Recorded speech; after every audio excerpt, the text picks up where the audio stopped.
and today I wanted to do my little bit to bust a couple of myths when it comes to this kind of stuff. And many of you will be familiar with what you're looking at here.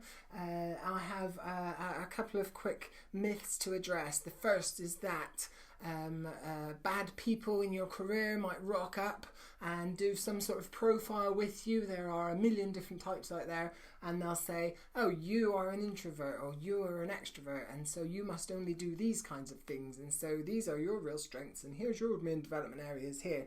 And they put us in our little box. They are bad people, you can tell them from me. They are teaching misinformation, because this stuff is much more complex than that.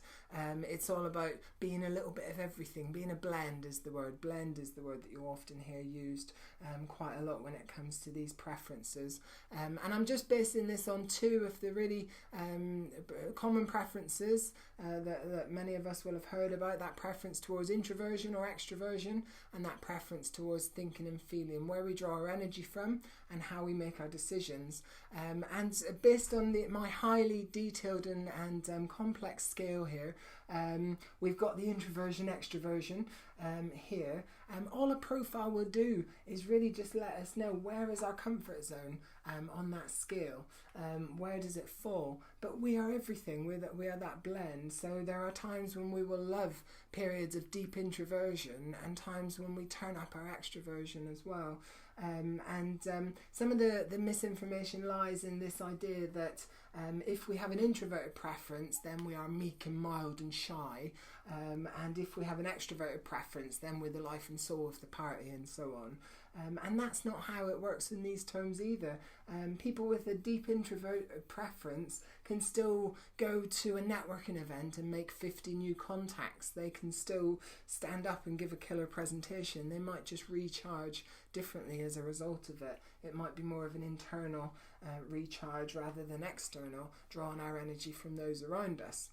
So that's probably the first big myth that I've seen quite a lot of lately, which prompted me to talk a little bit about it, is that we're not just one or the other, we're everything when it comes to this stuff. And then the second preference, this preference around how we make decisions, do we do that with more of a thinking head or a feeling heart? So more of a structured, logical, analytical approach to how we make decisions, or more of a feeling approach, how that decision might impact those around us, be it our colleagues, our customers, our friends, our family, and so on. And again, we're a bit of everything. We may make a decision with our lead preference and back it up with the other.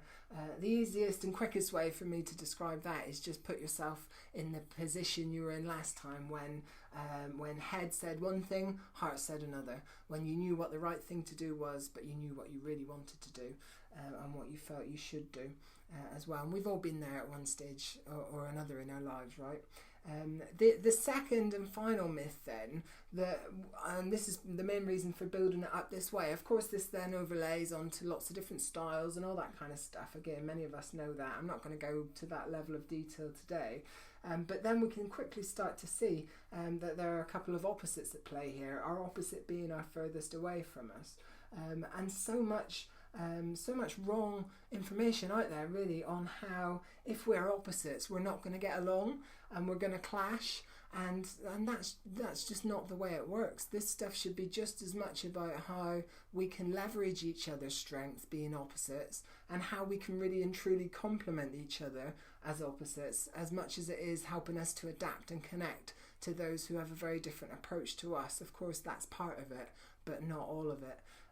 And I could reel off at least 3 or 4 people who I know are complete opposites to me in the work that we do together. And we lean on each other's strengths in these ways.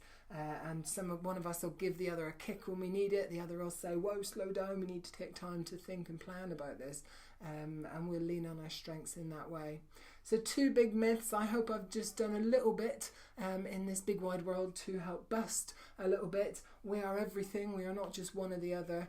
And our opposites we should be working with and complementing with just as well as when we're trying to adapt to those that we need to work with more effectively. That's all for now. Over and out. I will see you soon. Bye.